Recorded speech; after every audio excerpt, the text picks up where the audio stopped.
A Prefeitura da capital gaúcha não terminou, ainda teremos o segundo turno. Mas na Câmara de Vereadores já temos a definição para os próximos 4 anos. São 35 eleitos que irão ocupar um cargo muito importante, responsável por tomar decisões fundamentais para a nossa cidade.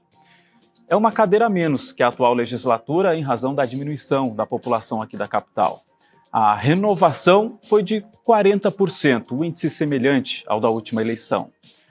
O que esperar dos próximos 4 anos da Câmara de Porto Alegre? É o que vamos debater no Conversas Cruzadas de hoje, que começa agora.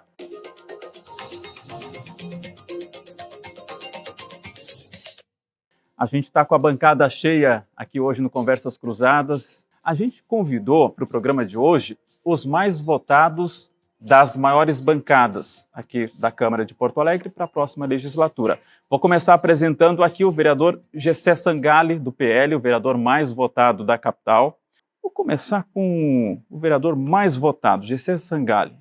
Parabéns pela expressiva votação. Foram mais de 22 mil votos, né? Deve ter 22.966 votos, é isso, vereador? Isso. Boa tarde, obrigado pela presença.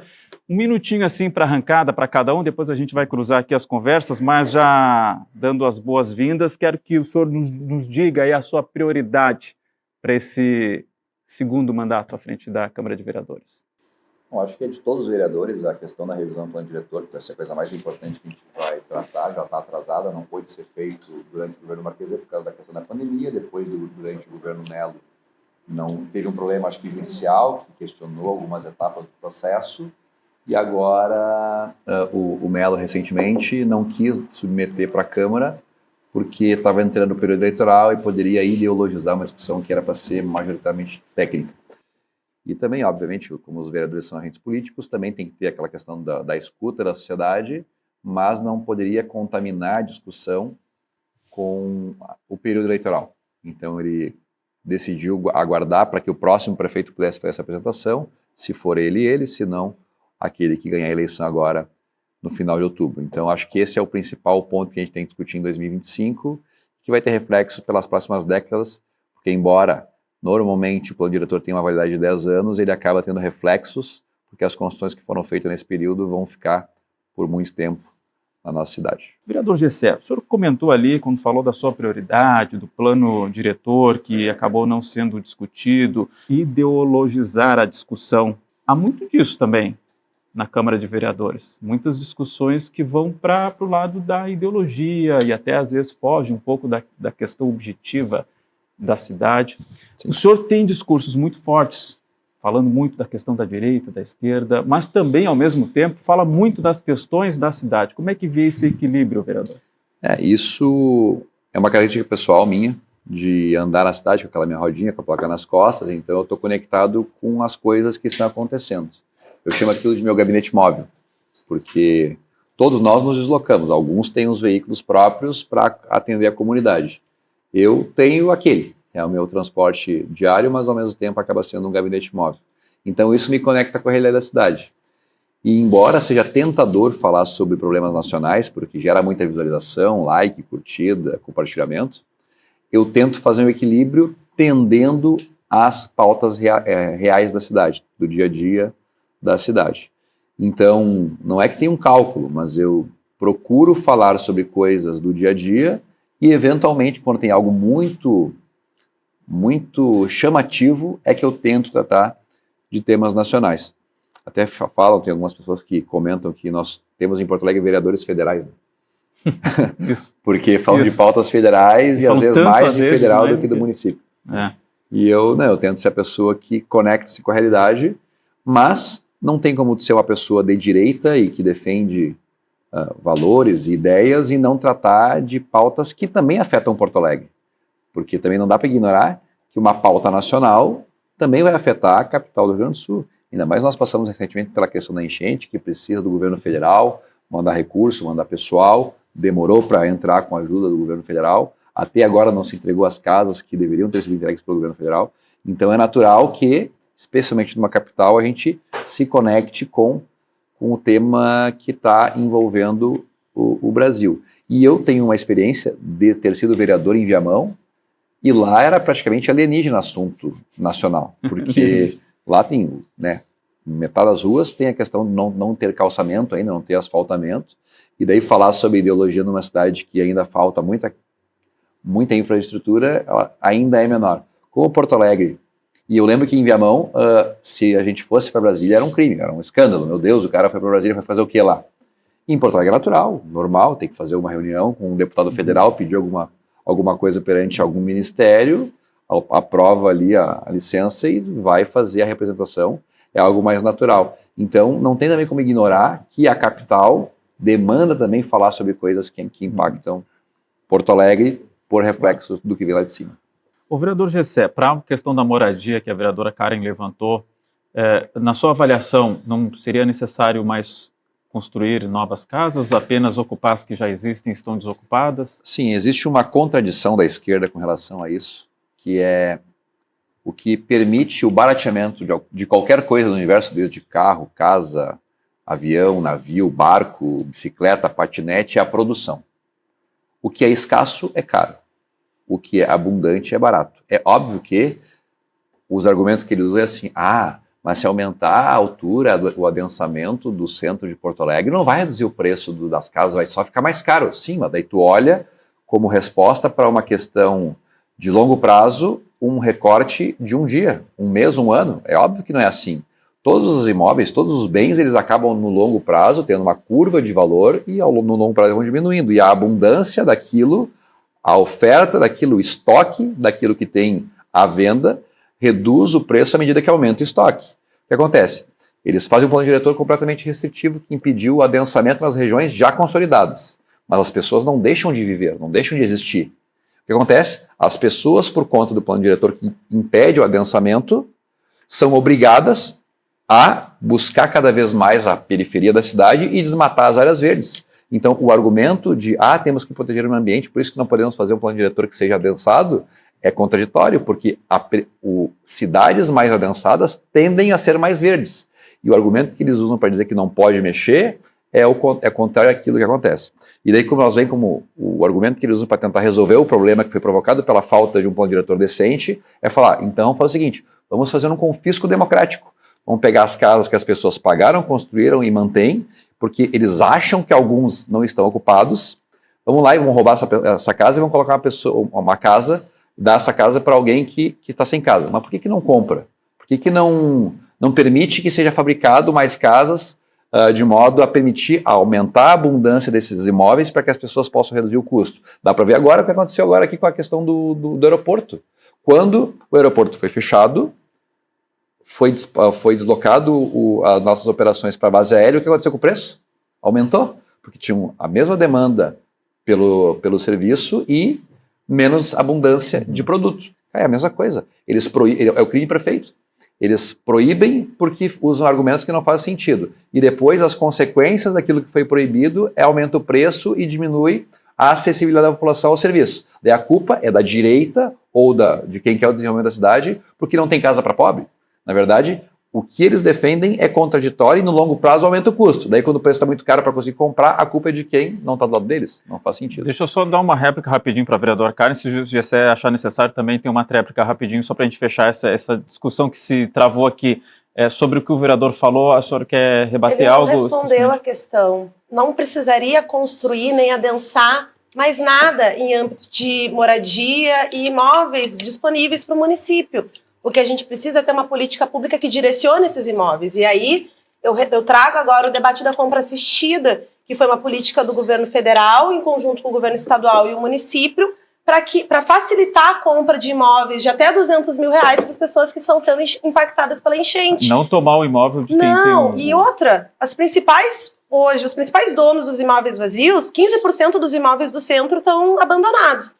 E os principais donos desses imóveis não é o cidadão que trabalha e paga os seus impostos, são mega construtoras e o setor imobiliário. E se tu for bater novamente, como eu coloquei, a lista de devedores é esse mesmo setor. Eles não pagam seus impostos por um lado, dão calote por um lado, e ao mesmo tempo ficam com esses imóveis para garantir a bolha da especulação imobiliária. Tem oferta, mas os preços não estão baixando. Os imóveis que estão sendo construídos são imóveis de luxo, como aconteceu na Assunção. Vereador Gessé, quer uma tréplica rapidinho? Não, tem só uma questão, não faz tanto sentido esse argumento dela, porque a própria prefeitura quando tem débito de IPTU, desapropria e bota, ou faz o leilão para fazer investimento em compra de casa popular, para ajudar inclusive na questão da compra assistida, ou redireciona para algum órgão do poder público. Então existe sim a desapropriação por dívida. É uma ilusão achar que isso não acontece. Acontece sim. Vereador Gessé, é possível sonhar com uma tarifa zero para os ônibus em Porto Alegre? Entrar no ônibus e não pagar nada. Quero ir agora lá para o Maitá. Hoje o governo Nem tem catraca. Hoje o governo federal não paga a isenção que ele obriga através da Constituição das pessoas que têm 65 anos ou mais. Ou seja, o município teve que entrar com esse dinheiro para fazer o custeio, porque teve uma mudança de filosofia com relação à questão do financiamento do transporte coletivo. E até foi uma sugestão que eu trouxe durante os debates da questão da reformulação do transporte público em Porto Alegre. Vamos supor que nós dois sejamos isentos do transporte público. Como sempre se fez o financiamento da passagem de nós dois que andamos de graça no transporte público, aumentando a passagem das outras 3 pessoas que subiam no ônibus. Sempre foi assim. Isso. Durante o debate com relação a esse tema, o prefeito não queria ter que aumentar o preço da passagem, só que achava errado ter que colocar dinheiro para subsidiar. E daí, o que eu trouxe de sugestão naquele momento era que não se deveria subsidiar a passagem, mas sim bancar as passagens das pessoas que tinham isenção, porque daí está entrando no sistema dinheiro, fato, só que está entrando bancando a isenção que, teoricamente, o Estado deu. É a mesma coisa, só que tu consegue metrificar. Quantas pessoas estão subindo, recebendo essa isenção e quantas não subiram, ou por que esse valor é esse? E nós subsidiando a isenção. Aí que tá, eu não estou subsidiando, eu estou pagando a passagem de isento. Tá. Então o Estado está pagando a passagem da pessoa que usou. Isso. E daí tanto que isso trouxe a questão da tarifa zero, que existe hoje em Porto Alegre, para aquele corte de renda para as pessoas da educação municipal. Isso é um fato, existe. Tu pode dizer que poderia ser para mais pessoas, mas não existia antes. E o município passou a bancar a passagem dessas crianças da rede municipal até um determinado número de quilômetros, coisa nesse sentido. Vocês aprovaram o projeto, talvez tenham votado contra, mas foi aprovado pela Câmara de Vereadores. Então, já existe esse financiamento. Só que, quem deu a isenção do 65+, em todo o transporte nacional? O governo federal pela Constituição. Né? E quem banca isso? Deveria ser assim. Quem dá a isenção, nós da Câmara e a Prefeitura demos a isenção para os estudantes de nível fundamental em Porto Alegre e a Prefeitura está bancando isso. Quem deveria, eu estou falando que tem que ter isenção para o 65+, não estou dizendo que não tem que ter, mas quem deveria bancar a isenção, já que quem trouxe foi uma lei federal? Governo federal. Governo federal, cadê o dinheiro? Então, se o governo federal já não banca o dinheiro do 65+, que ele dá como isenção, ele acaba de maneira indireta onerando todos os outros. Então, se já não tem dinheiro do governo federal para bancar o 65+, o custo para fazer a isenção 100% da passagem para todo mundo vai ser, dizem, 700 a 1 bilhão. Mais ou menos esse é o cálculo. Mas se o governo federal bancasse o 65+, o senhor acha viável ter uma tarifa zero em Porto Alegre? Aí que tá, são coisas diferentes. O 65+ não bancaria todo não bancaria todo, mas o senhor está trazendo Mas o argumento que o Melo usa é que se o governo federal bancasse o 65+, das pessoas que andam, o preço da passagem hoje em Porto Alegre, nas condições que temos hoje, seria R$4. Então, hoje, o município de Porto Alegre ainda subsidia nesse método de pagar as passagens da pessoa que usa, e temos uma passagem de R$4,80. Se o governo federal colocasse dinheiro daquilo que ele fala que é gratuito, Porto Alegre teria passagem hoje de R$4. Argumento do Melo, pode buscar em entrevistas antigas. Então me parece um pouco, não vou dizer jogar para a torcida, porque até porque já passou a eleição, não teria por que fazer isso, mas me parece uma defesa insustentável falar que vai ser gratuito, sendo que hoje já tem gratuidades que o próprio governo federal, que teoricamente teria que dar, não bancou. Vereador Gessé, deu para ter um aperitivo que vai ser o próximo ano legislativo aí. Não, discussões acontecem. Não, mas tem uma questão com relação a essa questão dos ônibus que realmente não ficou clara, tá? E talvez tenha faltado um pouco de atenção nossa na hora de interpelar a EPTC e a Secretaria de Mobilidade. Porque nos foi dado a interpretação de acordo com a questão... Porque qual é que é a questão dos cobradores, tá? A ideia, o argumento todo é que, embora valoroso, embora importante o trabalho de todas as pessoas, essa etapa do processo de produção do trabalho, como se fosse, poderia ser auxiliada por ferramentas tecnológicas. Falaram que poderia ter bilhetagem eletrônica, que poderia se fazer a cobrança de maneira remota, por Pix, isso, aquilo e tal. E após a não obrigatoriedade do cobrador, que ninguém falou em demitir cobrador, não obrigatoriedade do cobrador, muitos motoristas acabaram fazendo uma função dupla. E ninguém de nós concordava com isso. E nos foi passado, talvez na leitura do projeto não tenha ficado claro, que não se teria essa função dupla do motorista e do cobrador. E hoje é um fato, é só um fato, tipo assim, não é que eu quero, não quero, gosto, não gosto, votei por isso, não votei por isso. O motorista, embora 5 ou 10% dos pagamentos apenas sejam feitas com dinheiro, ele hoje tem as duas funções. E eu conversei com o secretário de mobilidade na época, não lembro se era o atual ou era o anterior, cara, estão desrespeitando aquilo que foi nos colocado, que não teria, porque ia ser feito completamente a substituição do trabalho por ferramentas tecnológicas. E hoje, o motorista, sim, faz o trabalho duplo. E daí até me colocaram, né? E teve que colocar isso. Não, mas ele recebe um adicional por fazer essa função dupla. Sim, mas é que ninguém me falou que ia ter adicional. O que falaram é que não ia ser necessário. E eu votei com a convicção de que não seria necessário, até porque não tem como discordar que a função dupla ali tira atenção. Qualquer um que dirige e mexe no celular toma multa, mas se eu dirigir e der troco não tem problema de multa. Então, realmente é uma ponderação que eu lembro que eu votei a favor e a gente questionou isso e não, vai ser completamente resolvida essa questão com a questão tecnológica. E não foi verdade. Daí, se foram as empresas que não se adaptaram, se foi a IPTC que não fiscalizou, eu não sei. Caberia a nossa discussão. Mas, de fato, ninguém concorda que o motorista tem que tocar o pandeiro, assobiar. Difícil. É difícil. Isso pode causar acidente.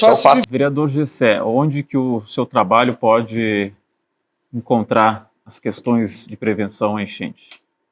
Sobre a questão que o Moisés trouxe, é interessante. Eu já fiz alguns vídeos falando sobre aproveitamento da mineração como uma forma de desassorear o Guaíba, que é a forma de remunerar, inclusive, a ação, e do contrário tem que pagar para retirar. Então é muito mais economicamente sustentável que as empresas possam fazer essa mineração, vender no mercado, e o rejeito, ou algo nesse sentido, pode ser aproveitado de maneira inteligente para fazer algumas mitigações ambientais. Eu dei alguns exemplos. Por exemplo, nós temos o Morro Santana. Eu nunca falei isso publicamente, mas nós temos o Morro Santana, que tem uma cratera. E as pessoas acham que aquilo ali é um ponto turístico. Não, aquilo ali é um dano ambiental. Aquilo ali, literalmente, é uma ferida aberta no morro. Uma cratera, o senhor falou? A cratera do Morro Santana. Aquele buraco que tem no Morro Santana. E o correto, do ponto de vista técnico, seria recompor a cratera. Porque aquela cratera, ela é o dano ambiental. E está ali exposto já há décadas, desde a década de 60, se não me engano. Poderia se utilizar, por exemplo, a areia retirada do dilúvio, por exemplo, do Guaíba, por exemplo, para recompor a cratera, porque para recompor aquela maçã que foi, aquela ferida que está aberta ali, estou elucubrando aqui algo que poderia ser feito. E tem outra coisa que poderia ser feita também, com a areia do fundo do Guaíba, aquela imprestável para a construção civil. Seria utilizar como, inclusive, insumo para a construção de diques, porque tu consegue colocar materiais que são necessários para fazer a vedação, e também vai ter, em algumas partes da camada que vai ser utilizada, meramente preenchimento. Tu pode utilizar isso. Isso tem uma opinião com embasamento técnico ou ainda uma avaliação preliminar? Eu estou elucubrando aqui, mas, vírgula, não foi feito o aterro do Praia de Belas com a água do Guaíba?